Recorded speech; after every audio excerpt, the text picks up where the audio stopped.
Hello beautiful and exotic women of the world. Welcome back to another video. I want to discuss monitoring spirits and from the perspective of a woman who is targeted because of her beauty. So a lot of people want your life when you are a beautiful woman, when you are an exotical, because of the perceived benefits. So a lot of times the people who want your life have studied you, they've studied how people treat you, how people talk to you, how people interact with you. And because of the perceived benefits of being beautiful, they think that your life is perfect. They think that there's nothing wrong with you and they admire you almost to a fault. They think that you are this supernatural person who just doesn't have any type of flaws. And what happens is they begin to monitor you. It comes from a place of obsession, but it can quickly turn sinister. So what they will do is they will be so enamored by you in the beginning and they will stalk your social media. They will try to befriend you so that they could kind of get the inside scoop on your life, because part of them is like, there's no way she's this perfect. There's no way she has all of this stuff going for her and she just gets it by the grace of God. There's just no way. And when it turns sinister is when these people realize that they can't beat you at your own game, or when they realize that you do have flaws, but you've been able to work through them. You've been able to get through some of your darkest and hardest times, and you're flourishing and thriving. And for them, for some people, they don't think that you deserve it. You know, some people think that being beautiful is enough. You don't deserve to have the man of your dreams. You don't deserve to start a family. You don't deserve to have a high-paying job. You don't deserve to open that business and make 6 figures. You know, some of them think that your potential starts and ends with your beauty. And so like bees to honey and like gnats to fruits, they're going to stick to you and they're going to pretend to be your friend. They're going to pretend to care about you. If this is a family member, I know some of you have family members, whether it's your sisters, your aunts, your grandmothers, your mothers, who are in your family, and they tend to call you to check in, quote unquote, but those check-ins always feel forced. They always feel like there is a vendetta or an ulterior motive when they give you a call. That's because most likely 9 times out of 10 there is. And you have to start trusting your gut, ladies. You guys have to start trusting your discernment. And I'm speaking to myself too, because a lot of times we want to convince ourselves that, hey, this is our family, they would never do that, or hey, that's my best friend, I've been knowing her for years, she would never do that to me. But unfortunately, they would. And the most common monitoring spirits are the ones that are closest to you. And that's something that took me a while to realize. Sometimes it's hard because you don't know if these people are aware of it. You don't know if they're aware that they have this spirit on them and that they're allowing something to work through them. And of course, some of them do know that they're allowing it to work through them because they have an agenda to destroy you. And that's when it becomes even more sinister. So when they don't know that it's on them, it's almost like they're calling you to just kind of pry. And this could be because they knew you from a trauma bond. So if they got into a friendship with you through a trauma bond, this could be why they're doing that. A lot of times if someone has met you when you were in your darkest hour, when you were going through really tough times, most likely they will have this perception of you, which is you when you were broken. But let's say, for example, you come out of a broken place and you are now healed and thriving and doing great in life. These people who met you while you were struggling and suffering are going to be confused why and how you were able to get yourself out of a rut, how you were able to level up your life and become a completely different person and do a complete 180.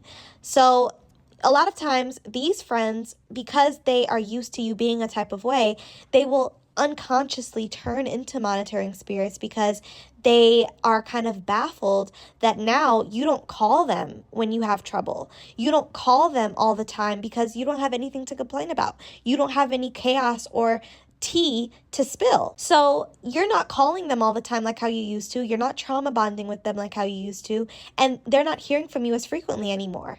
So for them, now when they call you and the times you do talk, they don't really know how to come at you. They don't know how to position the questions or ask you how you're doing because they're so used to your life being in shambles and in chaos. So now they're kind of just like, oh, well, how are you? How's your life? How's your job? How's your man? How's your dog? You know, and they ask these things because they just want to see if you're going to tell them that something has gone wrong, or for you to tell them that something in your life is chaotic or going wrong, when in reality, maybe you don't have any drama. Maybe life is good for you right now. And, whether they realize it or not, what they're doing is they're looking for you to kind of open up that box of worms again. They're looking for you to open up Pandora's box again, because your relationship with them was based off of you being in a fight or flight state, you being in a suffering state, you being in a low vibrational state. Now, the step up from this is when it becomes sinister. So let's say, for example, this person does know that they're monitoring you, and they're doing this on purpose because they want to block your blessings, which I'm sure a lot of you have experience with. So let's say this person sees that you're on the up and up, you are doing well when it comes to your job, your business, your career, whatever that may look like for you. And they see that you're happy, you're thriving, you're successful, your light is shining bright, you're living up to your greatest potential, your God potential, you're following your purpose. This will piss off friends disguised as monitoring spirits, because they thought that their force in your life would stop you